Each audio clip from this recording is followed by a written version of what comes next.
What if Qui-Gon left the Jedi Order with Dooku? That's our story for today. Let's get right into it.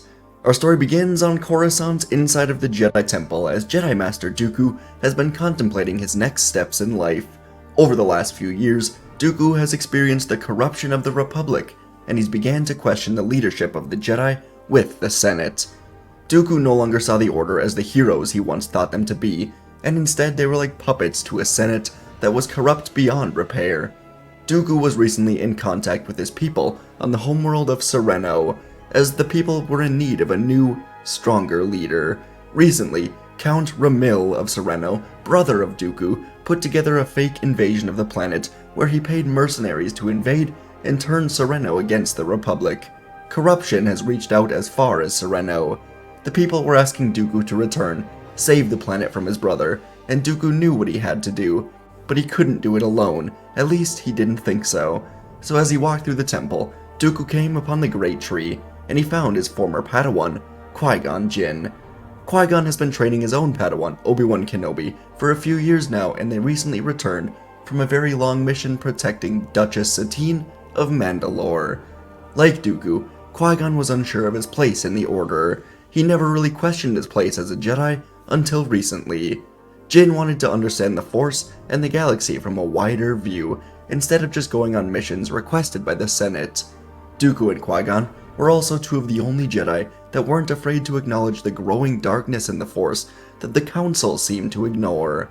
So when Dooku came to Qui-Gon with an offer to leave the Order and save Serenno before finding a new path in life, Qui-Gon accepted it. He felt the will of the Force calling him to take this path, and together, the Master and Apprentice would find Grand Master Yoda, telling him their plans. Yoda was genuinely saddened by this, as Dooku and Qui-Gon were not only highly respected Jedi, but they were good friends. But Yoda said that they have the Council's support, and they were allowed to keep their lightsabers, as Yoda said that being a Jedi is more than just a title. Even in their new paths, Yoda trusted them to act as Jedi should. Dooku would go say goodbye to his good friend Sifo Dyas, while Qui-Gon would explain all of this to Obi-Wan. Obi-Wan was rather heartbroken, despite Qui-Gon assuring him that it was not at all his fault. Obi-Wan asked what was going to happen to him now, and Qui-Gon would tell Obi-Wan that he will get a new master, or he can follow his heart on Mandalore. Qui-Gon gave Obi-Wan a smile, as Obi-Wan's face became red. Clearly, Qui-Gon saw just how well he and Satine got along. And so, together, Dooku and Qui-Gon would travel to Serenno for a new life. On the flight through hyperspace, they were able to talk openly in ways they never really could before. Dooku admitted he is interested in learning more about different aspects of the Force, while Qui-Gon said he still feels a call to learn so much more about the light side, and he encouraged Dooku to stay in the light, no matter what. And with a smile, Dooku told Qui-Gon that he will help him stay good. And on Serenno, the local militia was in battle all around the main city, trying to fight off Abyssan raiders that were trying to take the city for themselves. The raiders were here because of the corruption of Count Ramil, and Qui-Gon landed in the city, helping push back the raiders, while Dooku landed at the castle to defeat the raiders here and protect his people. The Battle of Serenno would last another hour after the Jedi arrived, and as Dooku defeated the last of the raiders in the castle, he entered the main room to find his brother relaxing, eating a large plate of royal food, letting his people suffer. Ramil welcomed Dooku, telling him that the Senate will see this raid and finally send Serenno more money, food, and security to the planet. Dooku saw now that his brother organized this raid against his own people for more wealth. So Dooku walked in, lifting Ramil up with a Force choke. Dooku told his brother that corruption like this must be eradicated, but before he could kill Ramil, Qui-Gon Jinn entered with a group of guards, telling Dooku they heard everything, asking Dooku to let go of Ramil so that he can be arrested. Dooku let Ramil fall to the floor, and he let the darkness wash away, thanking Qui-Gon for helping him keep him balanced. And Dooku walked to the throne, proclaiming himself as the new Count of Serenno, separate of the Republic. So over the next few weeks, Dooku worked very hard to restore Serenno as an honorable planet, free of his brother's corruption, and the people would begin to really rally behind him. Dooku quite enjoyed the feeling of being a political leader and helping these people here, and he wondered if perhaps someday he could expand his leadership. But for now, he focused solely on Serenno, while Qui-Gon did aid Dooku, by helping reorganize the security militia here. But as Qui-Gon was training some of these militia members, they began telling him how he was a great warrior, and this left Qui-Gon disheartened. He did not want to be known as a warrior. He wanted to be a Jedi outside of the Order. But he saw now that the Jedi have become warriors in the eyes of the people around the galaxy. This left Jin in turmoil, so Dooku urged him to go out into the galaxy, find the Force, let it guide him to see what he needs to see. Qui-Gon would accept this mission and go out into the galaxy, meditating alone in space, and Qui-Gon would soon feel a call from the Force. He closed his eyes and he felt the Force guide his ship through time and space until he was flying into some sort of planet made of energy or the Force. His ship was guided to the surface until Qui-Gon was confronted by the priestesses of the Force. They told Qui-Gon that he is here for a reason, as he has been chosen to seek eternal life through the Force. It was here that Qui-Gon would pursue his path to immortality, traveling through the planet, learning all about the Force until he came upon a large, dark cluster of trees surrounded by the dark side. The priestesses told Qui-Gon that in order to fully understand the Force, he must face his darkest fears, confront the darkness that lays deep within him. Qui-Gon would tell the priestesses that he has conquered his own darkness, but the priestesses told Qui-Gon that it is not his own darkness that gives him fear. Qui-Gon became surrounded by the darkness now, as the priestesses disappeared, and Qui-Gon looked all around. He began hearing the sounds of battle cries, overwhelming blaster fire, clone troopers, droids, Jedi. It was a giant galactic war. And at the end of this dark area, Qui-Gon saw Dooku. He asked Dooku what was going on, but Dooku simply ignited a red blade, telling Qui-Gon that this is what he must become in order to save the galaxy. And Dooku leapt at Qui-Gon. The two of them dueled until Qui-Gon remembered this was only a vision. He stood still, telling Dooku that he will not let this darkness rule over him. The Sith Dooku yelled at Qui-Gon that he will fail, the darkness will rise. But Qui-Gon said he will always choose the light. The darkness faded away, and the priestesses deemed Qui-Gon truly worthy of learning to become a Force ghost after death. When Qui-Gon eventually returned to Sereno, a few more weeks had gone by, and Qui-Gon entered the castle as a group of politicians were leaving, including two that Qui-Gon recognized to be Senator Palpatine of Naboo and Hago Damask of the banking clan on Moonalist. They and the other politicians were here to discuss Sereno's independence of the Republic and lay the seeds for a potential separatist movement in the coming years. Dooku was unsure about all of it, and he was happy to see Qui-Gon return with a vibrant feeling of light in the Force. For months, Dooku would continue to lead this planet, while Qui-Gon continued his exploration of the Force. The two of them got closer to each other as friends than ever before, helping each other however possible. And one day, when Dooku was alone in the castle, Senator Palpatine of Naboo approached him with an offer Dooku never expected. Palpatine used Dooku's hatred of the Republic to reveal the truth of the Sith, saying that in the coming decades, the Sith are going to rebuild the Republic into something greater, something better, and Palpatine exposed himself as Darth Sidious, asking Dooku to join him. At this point, Sidious was training Maul to be the eventual Sith apprentice, while Darth Plagueis was now completely diving deep into his own exploration for eternal life. Sidious knew his time to defeat Plagueis and claim his title as Sith Master was approaching. And when that time comes, he will need political allies like Dooku. Dooku was intrigued by the idea of a new system, rising up to replace the decayed Republic. He was always taught that the dark side was wrong, but Palpatine and the Sith showed Dooku more vision, more foresight than the Jedi ever did. So Dooku accepted this offer, telling Sidious that he will join him. And Dooku said that perhaps Qui-Gon can be a great ally to their cause, to which Sidious shook his head, telling Dooku that he must prove himself to the Sith. And to do this, he must kill Qui-Gon Jinn. He is far too gone in the light side of the Force. Dooku thought about the future of the galaxy, and with sadness, he accepted this mission, knowing what was best for the galaxy. Dooku was twisted by the dark side over the years, and today Sidious pushed him over the edge. So Dooku would travel to the moon Montero that orbited Sereno, and he would call Qui-Gon to meet him here. This was a funeral moon where all of Dooku's ancestors were buried, and Dooku was looking upon the countless graves here, promising his ancestors to bring peace and prosperity to Sereno along with the rest of the galaxy. when Qui-Gon appeared behind Dooku, asking his great friend why he called him here. And without a word, Dooku ignited his blue blade, telling Qui-Gon that sacrifices must be made in order to bring forth the future he desires. Qui-Gon took a step back in confusion, and all around him, rocks, trees, other parts of the environment floated into the air. Dooku turned, apologizing to Qui-Gon, and he threw these objects at him before running at his former Padawan. Qui-Gon flipped through the air, landing just in time to avoid the rocks, igniting his green blade to block a strike from Dooku. Qui-Gon locked his blade with Dooku's, asking his friend to stop this madness. Qui-Gon saw now that he failed to keep Dooku in the light, but he could sense conflict in the Force. It was not too late. Dooku swung at Qui-Gon again and again, as Qui-Gon continued backing up through the barren ground, moving along the rocks as he blocked strikes from Dooku. He was waiting for an opportunity to break through his mental defenses. Dooku was an elite duelist, maybe the best in the galaxy, but him and Qui-Gon have sparred so much that Qui-Gon knew Dooku's every move.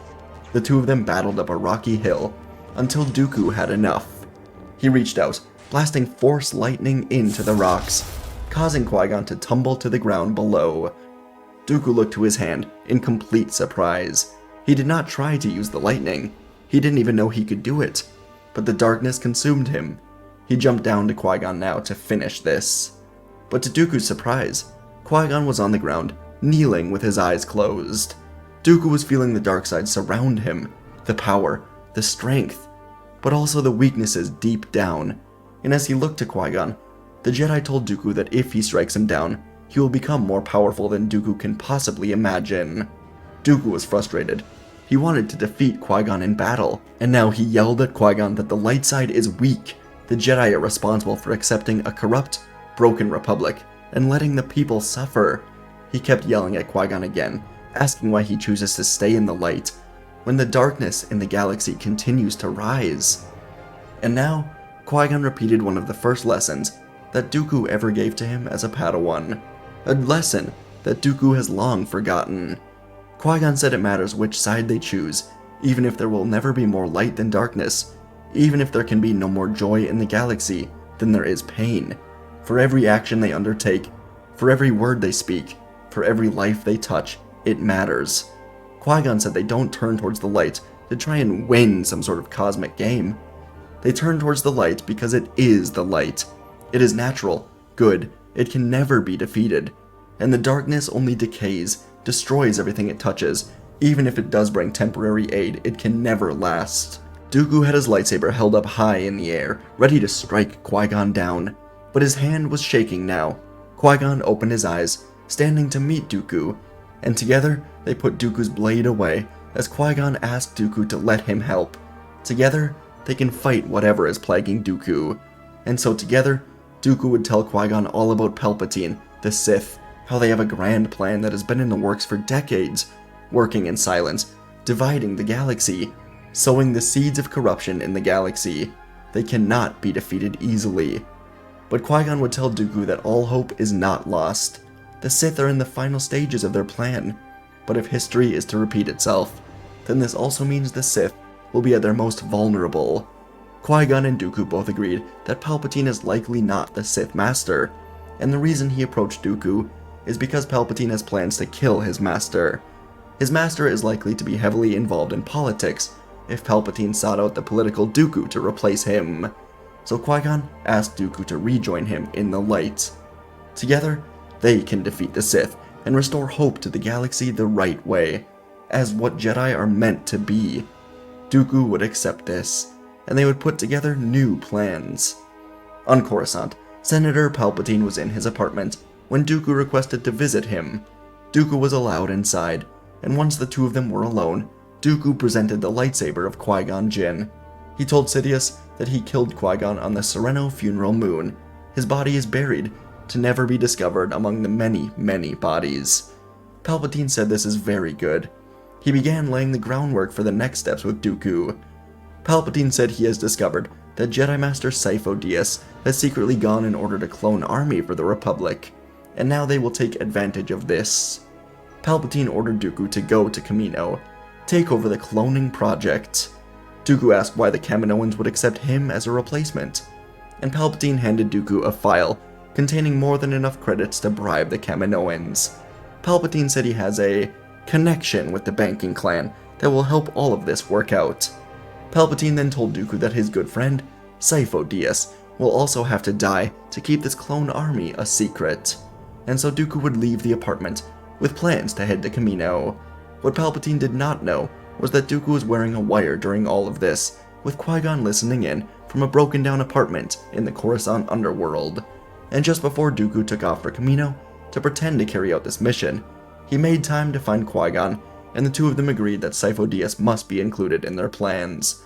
So as Dooku went to Kamino, Qui Gon found Sifo Dyas, telling him everything and showing the recording of Palpatine ordering Dooku to kill him. Sifo Dyas was now in on it, and so together, he, Dooku, and Qui Gon would eventually fake his death above Obadiah. Palpatine would once again be pleased as Dooku presented the lightsaber of Sifo Dyas, saying that his body was basically eviscerated when his ship exploded while crashing.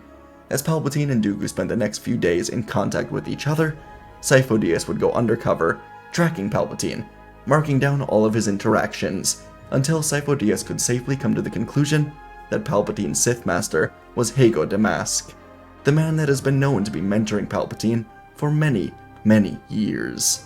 Another week would go by, and Dooku, Qui-Gon, and Sifo Dyas would meet in a warehouse in the Coruscant underworld, discussing next steps.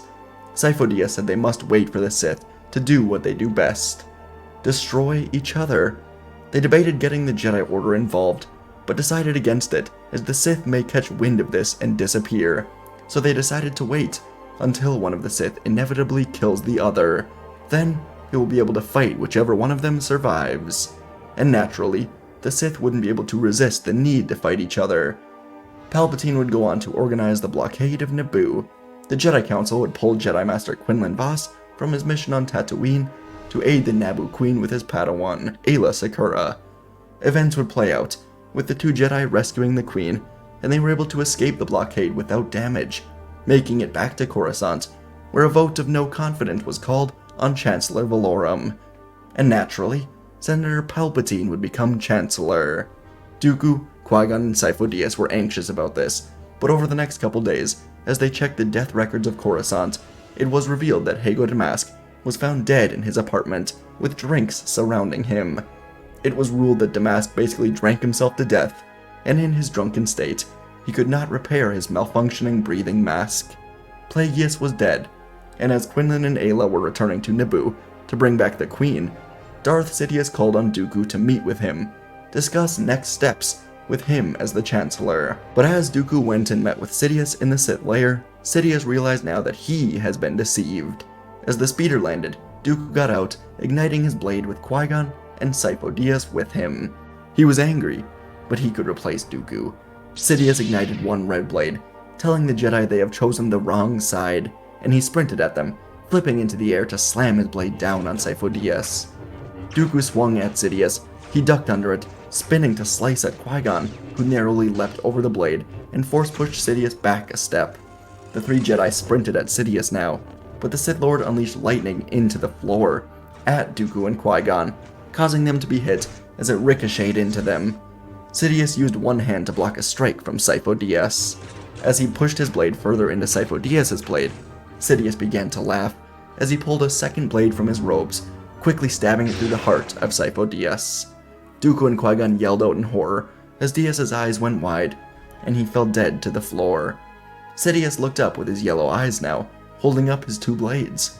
He told the Jedi that it's now a fair fight. Dooku told Sidious he will pay for this, and together, he and Qui-Gon moved back in. Sidious launched a barrage of lightning-fast strikes. His red sabers moved through the air, blending together, forcing Dooku and Qui-Gon to fight defensively.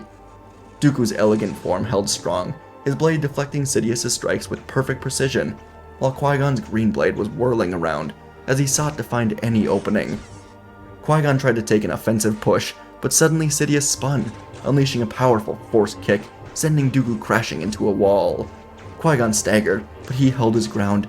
His eyes were steel with determination, but the Sith Lord took advantage of this momentary separation, lunging at Qui-Gon. Qui-Gon parried desperately, but Sidious's strength was overwhelming, With a swift, brutal stroke, Sidious knocked Qui-Gon's saber from his hand, sent it falling across the floor, and he sliced deep into Qui-Gon's leg, and then across his chest. Qui-Gon fell to his knees, clutching at his chest, where Sidious just struck him, and Sidious raised his lightsaber for the killing blow, a wicked smile on his lips. But as Sidious swung down, Dooku leapt back into the battle, blocking the strike, saving Qui-Gon. Dooku locked eyes with Sidious, telling him the darkness will not win, and with a flurry of powerful strikes, Dooku drove Sidious back. Within moments, Dooku caught Sidious off guard with the perfect strike to cut off both of his hands, then spinning to decapitate the Sith Lord once and for all, as his body fell lifeless to the floor. Breathing heavily, Dooku deactivated his lightsaber and rushed for Qui-Gon's side. He would survive. Dooku helped him to his feet, their eyes meeting in mutual respect and relief, also sadness for their fallen friend, Sifo-Dyas. And they left together for Sereno, where Dooku would get Qui-Gon the best possible medical relief that he could find. And as Qui-Gon was healing in a Bacta tank, Dooku recorded a message for the Galactic HoloNet, declaring that the Supreme Chancellor was a Sith Lord, working against the Republic for decades, but he has been defeated. And in this message, Dooku declared the Republic to be corrupt beyond repair, and thus he is creating a confederacy of independent systems. A government led by him, separate of the Republic, welcome to any system. Over the next few weeks, Dooku would establish the CIS, but it would be a peaceful, alternative option to the Republic. Thousands of star systems would rally behind Dooku, leaving behind the Jedi and the Republic, trying to rebuild after the revelations about Palpatine. On Naboo, Aayla Secura and Quinlan Vos both would die to Darth Maul, but without Sidious, Maul was forced to go into hiding, as the galaxy knew of the return of the Sith. Sometime after Qui-Gon was fully healed, he would feel a strange call from the Force, guiding him to see a report of a human boy being the first human to ever win a pod race on Tatooine. Qui-Gon watched the replays on the HoloNet, and he felt a certain connection to this boy. Qui-Gon would travel to Tatooine, and he would seek out the young Anakin Skywalker, eventually finding him and his mother as slaves to Watto. Anakin was allowed to compete in the race, but Watto took all of the winnings for himself, and he gave Anakin a few days off as a reward. But upon finding Anakin and Shmi, Qui-Gon felt a connection he would not ignore. He bought their freedom with credits from Sereno, and Qui-Gon would bring the two of them to his home on Sereno, where he offered to house them in exchange for the opportunity to train Anakin. Shmi and Anakin of course accepted, and through the years, as Dooku built up his new, peaceful government, Qui-Gon took on Anakin as a Padawan, in what was the beginning of a new sect of Jedi. Qui-Gon would very quickly also fall in love with Shmi, becoming both a Jedi Master and father figure for Anakin, as they had the family that Anakin always dreamt of. Qui-Gon was extremely happy with this life. He would learn that Obi-Wan was now living on Mandalore, married to Duchess Satine. The Jedi and Republic on Coruscant would continue to serve a broken, corrupt system that saw more planets joining the CIS every day, but the Jedi were going down with the ship under Chancellor Bail Antilles. There was some hope to restore the Republic, but the CIS was thriving under Dooku, as Qui-Gon worked to build a new Jedi Order with Anakin as his first student. And folks, that is where our story comes to an end today. This is one I've wanted to do for a little bit, thought of it just a few days ago, and I just thought of like more ideas for it, so happy with how this turned out. Hope you guys enjoyed it as well. I enjoyed involving Sifo-Dyas as more than just a character who gets kind of thrown away. You know, important to the story, but we don't ever actually see him really, right? So, really wanted to put him in there, give him some spotlight, and the key to this was having the Jedi kind of let the Sith kill themselves off and then pursuing Palpatine. I thought that was a fun angle to take, as opposed to them trying to defeat Plagueis and then Palpatine, just because I don't think they can defeat Plagueis and then Palpatine. Anyways, appreciate you guys watching this one. Let me know what you thought about all of it.